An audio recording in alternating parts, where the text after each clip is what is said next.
องส่องฟ้าหน้าผามีสีสดใส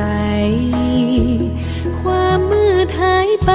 แสงทองส่องใสเข้ามาทั่วทางอาณาดินแล้วมีความห่มเย็นความทุกข์ยากเข็นได้บางเว้นไปไกลสาดแล้วลมลุกคุกคามตั้งหลายห้อยปีเลือดหลั่งอาบทรณีวันนี้สาดแล้วจึงได้ปลดปล่อยย้อนบุญคุณ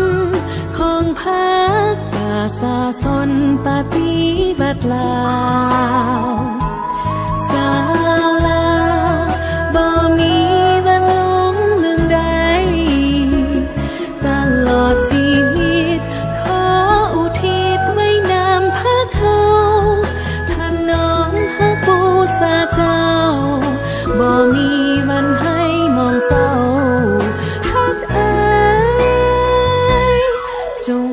จำ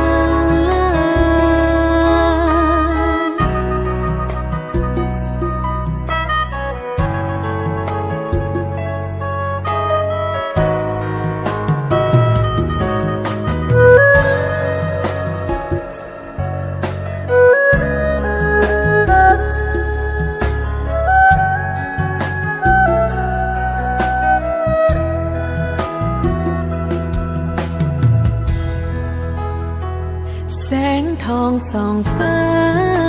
หน้าผามีสีสดใสความมืดหายไปแสงทองส่องใสเข้ามาทั่วทางอาณาดินแล้วมีความห่มเย็นความทุกข์ยากเข็นได้บางเว้นไปไกลสาดแล้วลมลุกคุกคามตั้งหลายห้อยปีเลือดหลั่งอาบทรณีวันนี้สาดแล้วจึงได้ปลดปล่อยย้อนบุญคุณของพักป่าสาสนปฏิบัติลาว